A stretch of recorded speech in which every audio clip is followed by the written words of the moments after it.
Fala galera, beleza? No vídeo de hoje aqui eu vou apresentar uma continuidade mínima, que é a introdução do MySQL sobre o script que eu fiz da Private Key, que é muito importante vocês olharem, por mais que vocês não se interessem por isso, tá? Private Key é onde fica salvo todos os seus tokens de BNB e de Ethereum e também de outras redes. Então dá uma olhada aí como é que os caras fazem para burlar tudo, mano. E o meu computador é uma porcaria. E meu nível de programação é uma porcaria. Então vocês imaginam os caras que têm recurso para fazer isso, tá? Então cuidado onde vocês guardam o token. Mas o que eu estou mostrando é como fazer as coisas. Então eu vou ensinar vocês a criar um MySQL para salvar as private key gerada. Por exemplo, aqui ó, teste 2, vamos ver. Ele gera todas essas private key. Como é que você salva em algum lugar? Como é que você faz teste? Como é que funciona, certo? Então a gente vai começar aqui fazendo um banco de dados para armazenar essas informações. O que a gente tem que fazer inicialmente? Se você salvou a pasta igual eu fiz, você vai ter que vir aqui em localhost ou colocar aquele IP 127.0.0.1 e entrar no PHP MyAdmin, tá? Já está pré-salvo aqui porque eu já entrei nele em algum momento. Então a gente vai apertar o Enter e ele vai carregar o sistema para criação de banco de dados. Lembrando que você pode criar banco de dados de várias formas. Eu só estou ensinando a parte mais simples, beleza? Então vamos lá, ó. Entrei no PHP MyAdmin e eu vou mostrar para vocês algumas informações. XAMPP, tá? É um servidor que ele já produz um caminho, um login e algumas informações para a gente. Então, o MySQL para a gente no padrão chama-se root, o usuário, tá? O usuário root, o XAMPP não tem um esquema de senha criado de fábrica, então é uma senha nula. E a gente vai fazer o que? A gente vai criar um novo banco de dados no PHP MyAdmin, só que a gente vai ver as informações onde fica, ó, dá uma olhada aqui, ó, contas do utilizador. Aqui é onde que eu estou falando, ó, tem root, não tem senha, tá? Palavra-chave, ó, palavra passe que eles chamam, não tem nenhuma, beleza? Nada é criado, a não ser que você queira criar alguma conta nova aqui para você, mas a gente não vai fazer isso, não é o caso.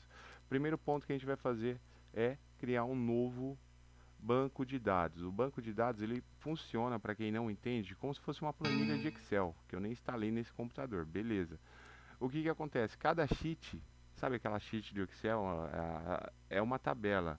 E no banco de dados ele representa o banco de dados como se fosse um documento do Excel, e as sheets do Excel é chamada de tabela em algum banco de dados, em qualquer tipo de banco de dados, beleza? A gente vai criar aqui ó, um banco de dados chamado DBPK. Você coloca o nome que você quiser, tá? Então, olha, está criando, banco de dados criado com sucesso. E para nossa primeira tabela, a gente vai criar PQI, que é onde eu vou salvar o que está sendo gerado através do meu script, tá? Então, eu vou criar aqui, ó, executando. Ele vai criar um número de 4 colunas, que eu esqueci de mostrar na telinha anterior. A primeira eu vou manter ID aqui, ó. Vou colocar ID. Vamos ver se tá em maiúsculo, tá em maiúsculo, ó. Eu gosto de deixar tudo em maiúsculo quando é o nome dos campos aí.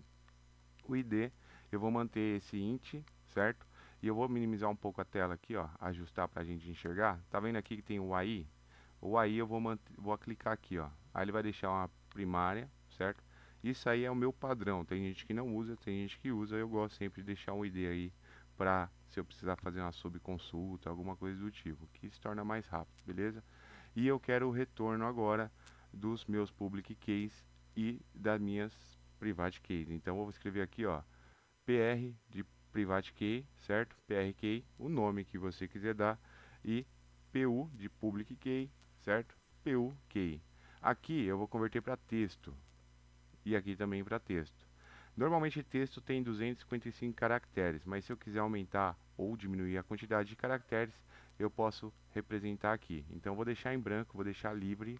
Eu só estou montando um genérico para vocês e a gente vai apertar guardar, beleza? Tá guardado, tá aqui, ó. Criada, dá uma olhada, gerou as IDs aqui, ó, as IDs, o nome dos campos, certo? Só que ainda tá vazio, não tem informação nenhuma dentro, porque eu não coloquei, ó. Tá vendo aqui? Assim que tiver informação, ele vai aparecer aqui embaixo. Então, vamos para a próxima parte agora. Então, nessa parte aqui, a gente vai criar um arquivo, beleza?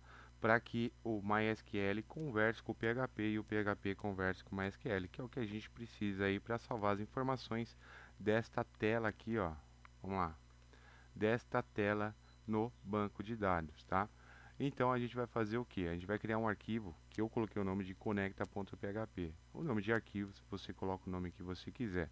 Eu vou até abrir ele, ó. Abri ele e viu que não deu nada, tá? O que que esse arquivo faz? Eu não vou ensinar instruções de comando de PHP, aí vocês quiserem definição, vocês procurem, tá? Mas essa instrução aqui, ela vai pedir para o PHP consultar o endereço aonde está o seu banco de dados. No nosso caso do Xampp está em localhost, certo? Ela vai pedir para o usuário root entrar nesse banco de dados. Caso exista uma senha, ela vai colocar a senha aqui, ó. Beleza? Não tem senha, então eu não vou pôr nada. E entrou no banco de dados, ela vai perguntar, entrou no MySQL, perdão, ela vai pedir para saber qual banco de dados que ela está usando. Ó, lembrando, ó, também tem esse banco de dados que a gente acabou de criar e tem esses outros aqui, que isso aqui é administrativo, sistema operacional dele e tudo mais. Mas o nosso foco é esse BD-PK. Então ela vai consultar o BD-PK. Eu já deixei aqui pré-salvo aqui, ó, endereço, login, senha e banco, nessa ordem, tá? Para caso vocês queiram copiar aí no futuro aí no final. E aí, o que que eu faço aqui? Isso aqui é uma instrução, porque às vezes vem aquele, sabe quando a palavra está escrita em algum site que não tem um C cedilha, vem um código quebrado, não consegue colocar a acentuação do tio em cima do A? Esse comando já corrige, mas aí é outra história, tá? E esse comando aqui, ó, que eu sempre deixo para eu não esquecer, é para fechar o banco de dados, para não sobrecarregar as consultas de algum site. Então ele vai lá, acessa esse conecta no banco, faz o que tem que fazer e depois ele vem e fecha. Só que isso aqui a gente coloca em outra página. Eu só mantenho aí para não esquecer de utilizar ele quando eu estou criando algum script, beleza? Feito isso, vou mostrar para vocês aqui o conecta funcionando novamente. Tá dando em branco, beleza? Vou mostrar se eu tivesse algum erro. Vou adicionar uma letra aqui, ó, bem no meio. Ele vai me mostrar que deu erro. Simples, né? Então essa parte fácil, tá criada. Vamos para uma segunda parte agora, beleza? Agora para a parte final desse vídeo aí, eu vou mostrar para vocês a modificação que a gente vai fazer aí para que essa página teste1.php converse com MySQL, tá? E ele vai inserir tanto a public key quanto a private key. Mas existe um porém. Imagina você fazendo esse script, gerando várias private key, várias, e tá dando repetida para você e ele acaba não gerando essa quantidade de private key que você quer, porque ele faz, sei lá, 1000 linhas da mesma private key, tá? Para evitar esse problema, aí eu tive que editar um pouquinho aí, porque fazia tempo que eu não montava. Eu gerei um script aqui, ó. Esse script eu vou ler para vocês aí o que ele faz, tá? Ele vai fazer o que? Ele vai entrar naquele conecta.php que a gente criou, vai abrir o banco de dados do MySQL e tudo demais, beleza? Aí ele vai fazer uma instrução através dessas respostas que eu tenho aqui, ó. Essas respostas é isso aqui impresso na tela, ó. Public key e a private key, beleza? Tá dentro dessas variáveis aqui, ó, public key e private key. Dentro da variável eu já tenho o valor que eu preciso. Aí essa parte só está imprimindo ali no browser. Aqui ele vai fazer o que? Ele vai incluir o banco de dados e agora começa todo o script que tem que ser feito, ó. Ele vai inserir dentro da tabela, tá? PK, nesses dois campos de valores aqui, ó, a PRK e a PUK, que é a nossa private key e a nossa public key, tá? Os valores selecionados que vêm da variável, vem da variável PRK e public key. Se vocês repararam, está na mesma ordem, ó. Eu tentei deixar o mesmo nome que é para vocês entenderem. PRK vai puxar PRK, public key vai puxar public key. Mas ele só vai fazer isso aqui quando ele realizar uma consulta primeiro, uma consulta SQL. Ele vai fazer qual consulta?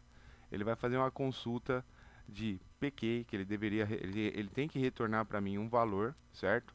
Que está dentro da tabela, ele tem que retornar o valor da coluna PRK, que está dentro da tabela PK, certo?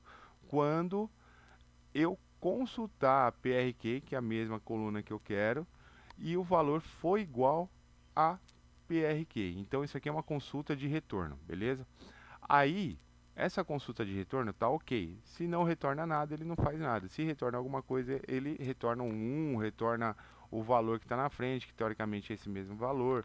e coisas afim. Então, essa consulta ela serve para voltar para a instrução do SQL aqui, ó. Vamos lá. Eu vou inserir os valores da PRK e da Public Key dentro da tabela PK, certo? Através dessas variáveis, na condição que, quando não existir uma resposta dessa consulta, entendeu? Então, se ele existir uma resposta, ele não permite eu inserir uma duplicada no meu banco de dados. Se ele não existe a resposta da variável, se ele consegue ler aqui através dessa especificação e vê que não existe, ele insere. Se ele lê e vê que existe, então ele não insere essa variável. Ah, eu quero fazer o inverso, é só apagar o not aqui, tá? Eu não vou ficar dando aula de PHP porque eu sou horrível para dar aula dessas coisas. Mas é para vocês entenderem como é que funciona essa string aí, tá? E na condição de dar algum erro, eu tenho uma condição se aqui, ó. Se acontecer alguma coisa, ó. Se no momento que eu executar a MySQL Query, que a query é essa consulta, tá? Através da conexão do banco de dados, tá? Ele entra nessa consulta. Tem um termo mais técnico, mais bonito para falar, mas eu sou horrível para isso, beleza? Se eu fizer essa consulta e der tudo bem, ele vai falar o que? Ele vai falar @airdropsqb YouTube, você se inscreve, você comenta, você compartilha com os amigos, salvou mais uma private key com sucesso, beleza? Caso dê algum erro, ele vai fazer um pedido via PHP, que é esse MySQL error aqui, e vai mostrar um código de erro MySQL. Aí você pega esse código de erro, joga no Google e identifica o problema que está acontecendo, tá? Fez isso certinho, ele vai vir aqui e vai fechar a string. Ó, então eu vou salvar aqui, a gente vai executar e vamos ver se deu certo. Mandou a mensagem que a consulta que eu fiz foi certa, né? A gente chama de consulta também o que a gente está inserindo, tá? Então eu vou apertar o PK aqui, ó, e o PK me gerou a private key e a public key. Vamos ver se é a mesma que está no site? Vamos lá. Ó, vou copiar, vou dar Ctrl F e tá aqui, ó, public key, beleza? Vou dar um F5 de novo. Apertei o F5 e vou atualizar aqui de novo. Então, eu já estou salvando aqui a minha base de dados, ó. Vamos lá, copiar aqui de novo. Vamos lá, tá aqui, tá salva, certo? Aí você fala para mim, Rodrigo, eu vou ter que ficar apertando F5 toda vez? Fala, não, você pode aplicar aí um looping de PHP, que é o comando do while, sei lá o nome do outro while, o for, certo? E eu posso passar esse vídeo para vocês, caso vocês queiram. Então, acabei de mostrar para vocês aí como inserir no MySQL e como não permitir duplicadas no banco de dados, beleza? Próxima telinha aí que eu vou filmar para vocês vai ser como fazer a consulta desses valores dentro do site da BSC Scan e possivelmente eu também possa fazer de outros, por exemplo, ETH Scan e Etherscan e outros afins, beleza? Gostou do vídeo? Se inscreve no meu canal, compartilha, não me critica porque eu estou mostrando um processo aí que é aberto, é público, tá no Google, tá?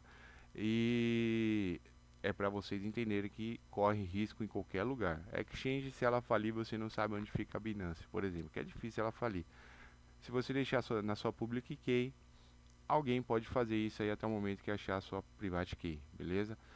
E eu acho que o canto mais seguro é você manter numa wallet.data, mas aí é a opção de cada um, beleza? Vou finalizar o vídeo aqui, espero que vocês tenham gostado, aquele abraço e até a próxima gravação, valeu!